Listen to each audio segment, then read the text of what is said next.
have tried against Ilya. All of them have failed. Why are you different, and why are you going to get this win? Yeah, there's no doubt this guy is one of the best in the world. He's number 2 on the pound-for-pound list. But I have fought the best of the best. I have so much experience in the cage, and I'm going to use that experience to be great. All I got to do is go in there, be perfect. I trust in my abilities, and fighting is crazy, and so I'm going to go in there and put it on the line. Oh, right hand here from the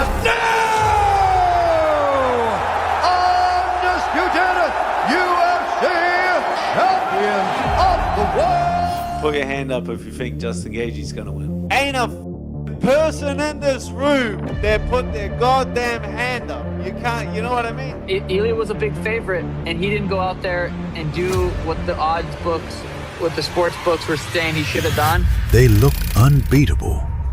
The odds favored them. The fans believed in them. History was waiting for them. Then they lost. Why do the most dominant champions always fall? This is the answer.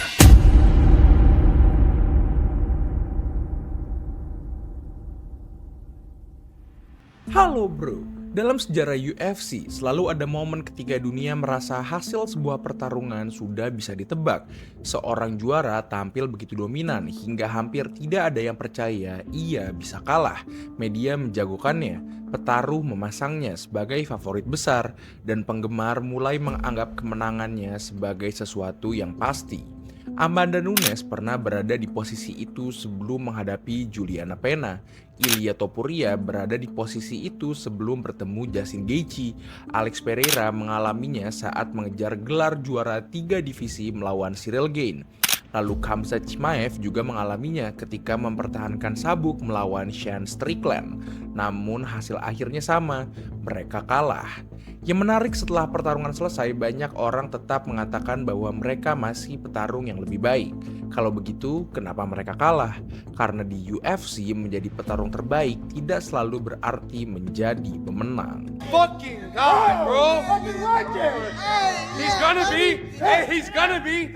Nobody wants to fight this motherfucker. Keempat petarung ini datang dengan cerita yang hampir sempurna. Amanda Nunes dianggap sebagai petarung wanita terbaik sepanjang masa setelah mendominasi 2 divisi selama bertahun-tahun. Ilia Topuria belum pernah kalah dan berhasil mengalahkan nama-nama seperti Alexander Volkanovski, Max Holloway, dan Charles Oliveira. Alex Pereira hanya membutuhkan 1 kemenangan lagi untuk menjadi juara UFC di 3 divisi berbeda, sesuatu yang belum pernah dilakukan oleh siapapun. Dan Khamzat Chimaev juga datang sebagai juara yang belum pernah kalah dan diprediksi akan mendominasi kelas menengah selama bertahun-tahun. Jika hanya melihat angka dan pencapaian, hampir semua orang akan memilih mereka sebagai pemenang. Masalahnya, pertarungan tidak dimenangkan oleh statistik. Pertarungan dimenangkan oleh siapa yang tampil lebih baik pada malam itu. Menjadi juara memang memberikan banyak keuntungan, pengalaman lebih banyak, kepercayaan diri lebih tinggi, dan kemampuan yang sudah terbukti di level tertinggi. Namun ada satu hal yang jarang dibahas, yaitu semakin besar nama seorang juara, semakin besar pula beban yang harus ia bawa ke dalam oktagon. Being such a big favorite, there's a lot of pressure on your shoulders. Ilya was a big favorite, and he didn't go out there and do what the odds books, what the sports books were saying he should have done. So to be able to go out there and actually do it by being the big favorite is a lot of pressure on your shoulders. And we got it done. Seorang penantang masuk ke arena dengan satu tujuan, yaitu merebut sesuatu yang belum pernah ia miliki. Seorang juara masuk ke arena dengan tujuan yang berbeda. Ia harus mempertahankan sabuknya, rekornya, reputasinya, dan status yang telah dibangun selama bertahun-tahun. Perbedaan itu mungkin terdengar sederhana, tetapi secara psikologis dampaknya sangat besar. Banyak peneliti dalam psikologi olahraga menunjukkan bahwa manusia cenderung lebih takut kehilangan sesuatu yang sudah dimilikinya dibandingkan termotivasi untuk mendapatkan sesuatu yang baru. Fenomena ini dikenal sebagai loss aversion. Dalam olahraga, tekanan untuk tidak kalah seringkali lebih besar daripada keinginan untuk menang. Hal ini terlihat dalam banyak pertarungan besar UFC. Amanda Nunes memasuki pertarungan melawan Juliana Pena sebagai petarung wanita terbaik sepanjang masa. It's big anytime Amanda Nunes steps into the octagon, man. She is absolutely, in my opinion, 100% undisputably the GOAT. Amanda Nunes does have the added advantage of just being a bigger woman. She's just naturally bigger. Ia tidak hanya mempertahankan sabuk, tetapi juga warisan karir yang telah dibangun selama bertahun-tahun. Ilia Topuria juga membawa rekor tak terkalahkan dan status sebagai salah satu bintang terbesar UFC. Kekalahan bukan hanya berarti kehilangan gelar, tetapi juga berakhirnya aura bahwa dirinya yang tidak bisa dikalahkan. Because of that loss? I hope he does. I hope he does too. I hope he does, and I know that he has the skill. But I that's know hard that to he overcome. has the skill to be a champion again. However, same thing with Tony Ferguson. I didn't break Tony Ferguson's confidence. I changed the perception of his opponents of him. And that is a huge factor when you go in there. Like, who are you fighting? What do you figure? You know, before this, he was a guy that you couldn't get through, that you couldn't push through, you couldn't survive with. And once I showed people that all you gotta do is get through that, then nobody's ever gonna go in there with thinking that he's unbeatable now. You know, and that was his identity. And, you know, that's going to be such a tough task for him to fight people that aren't scared of him. Alex Pereira datang dengan peluang menciptakan sejarah sebagai juara 3 divisi. Ekspektasi publik begitu besar hingga banyak orang menganggap kemenangannya hanyalah formalitas. Yeah, I certainly think he should be a slight favorite. I mean, he is in my mind. You know, I think Alex is always going to have good moments in fights, and I think he will be very competitive in this one, you know, for as long as it lasts. Alex Pereira looks massive. He fucking Huge, right? He looks huge. I'll be rooting for Alex, and I think he has all the tools to beat Cyril. And for sure, I want him to make history, you know, to be the biggest ever, you know. And when you know Alex has the power. He has some scary power. That is one big man. I'm leaning toward Alex in this one a little bit. I really am. But it's kind of a toss-up. There's no doubt about it. I think at the end of the day, there's something about the left hook that Alex has that might catch Cyril. I don't know why I'm thinking that, but if I could gamble a little bit, I might. Of course, I can't gamble on it. Dan Khamzat Chimaev juga berada dalam posisi yang sama. Setelah bertahun-tahun dianggap sebagai calon wajah baru UFC, ia harus mempertahankan status itu setiap kali melangkah ke dalam oktagon. Honestly, it's anybody's guess. You know, it's anybody's guess. Khamzat is my friend, right? He's a tough fighter. I think Khamzat has more ways to win the fight. If it goes up, down, and kicks and all kinds of grappling, and that favors Khamzat. It'll be really fun to watch after that. But I think smart money would be Hamza, but I believe Sean can do it. Sebaliknya, lawan mereka bertarung dengan tekanan yang jauh lebih kecil. Jika Juliana Pena kalah, hampir semua orang akan menganggap hasil itu sesuai prediksi. Jika Justin Gaethje kalah dari Topuria, tidak akan ada yang terkejut. Jika Cyril Gane gagal menghentikan Pereira, karirnya tetap tidak akan dipandang gagal. Jika Sean Strickland kalah dari Khamzat Chimaev, banyak orang akan menganggap itu memang konsekuensi menghadapi salah satu petarung paling dominan di divisinya. Inilah perbedaan terbesar antara seorang favorit dan seorang underdog. Underdog memiliki kebebasan untuk mengambil resiko karena tidak banyak yang harus dipertahankan. Sebaliknya, seorang juara seringkali tanpa sadar bertarung agar tidak kalah, bukan untuk menang dengan cara apapun. Perbedaan pola pikir ini bisa mempengaruhi cara mereka mengambil keputusan di dalam pertarungan. Juara mungkin menjadi lebih berhati-hati, lebih sabar, atau enggan mengambil resiko yang sebenarnya biasa mereka lakukan. Sementara itu, penantang justru lebih berani mencoba strategi yang tidak terduga karena mereka tahu peluang terbaik untuk menciptakan kejatuhan adalah dengan memaksakan pertarungan keluar dari skenario yang diharapkan sang juara. Ironisnya, tekanan terbesar seorang juara bukanlah datang dari lawannya. Tekanan itu datang dari ekspektasi seluruh dunia yang menganggap ia tidak boleh kalah. Dan dalam olahraga seperti MMA, tekanan sekecil apapun dapat mengubah hasil sebuah pertarungan. Banyak orang juga mengira seorang juara memiliki keuntungan karena pengalaman yang lebih banyak. Dalam banyak kasus, itu memang benar. Namun ada satu sisi lain yang sering diabaikan, yaitu semakin lama seorang menjadi juara, semakin mudah ia dipelajari. Setiap pertandingannya direkam dari berbagai sudut. Setiap gerakannya dianalisis, tim pelatih lawan menghabiskan berjam-jam menonton rekaman untuk mencari pola yang bahkan mungkin tidak disadari oleh sang juara itu sendiri. Mereka mencari kebiasaan kecil seperti arah langkah setelah melepaskan kombinasi, cara bereaksi ketika ditekan ke pagar, atau kecenderungan menurunkan tangan setelah menyerang. Semua informasi itu kemudian diubah menjadi game plan. Di sisi lain, seorang juara menghadapi tantangan yang berbeda. Ia tidak tahu pasti strategi apa yang akan dibawa lawannya. Ia harus mempersiapkan diri untuk berbagai kemungkinan sekaligus. Akibatnya persiapannya sering kali lebih luas, sementara penantang bisa berlatih dengan fokus pada satu target. Perbedaan ini membuat penantang memiliki keuntungan yang tidak terlihat.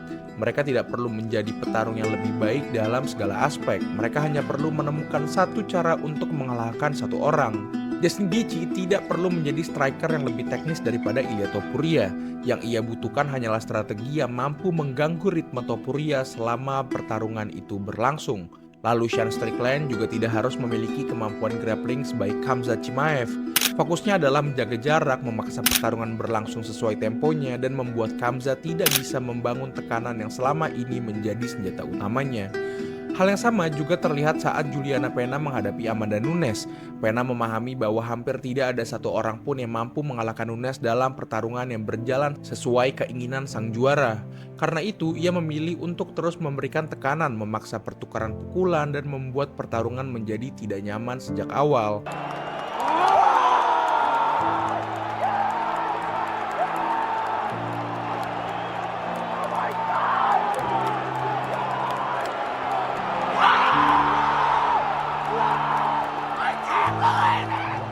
Lalu Cyril Gane juga tidak mencoba mengalahkan Alex Pereira dengan permainan yang menjadi keunggulan Pereira itu sendiri.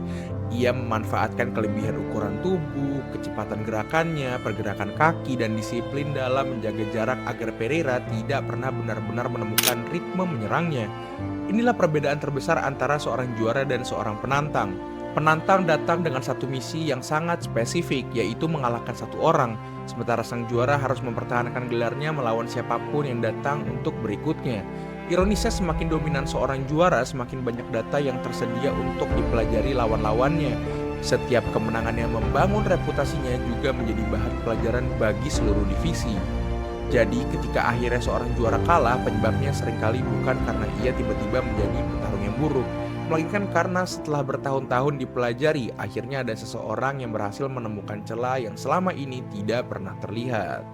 Penggemar MMA seringkali membuat kesimpulan sederhana, kalau A mengalahkan B dan B mengalahkan C, maka A pasti bisa akan mengalahkan C. Masalahnya, MMA tidak bekerja seperti itu. Setiap petarung memiliki gaya yang berbeda, setiap pertandingan memiliki ritme yang berbeda. Sean Strickland mungkin bukan petarung paling eksplosif di divisinya, tetapi gaya bertahannya menjadi masalah besar bagi Khamzat Chimaev.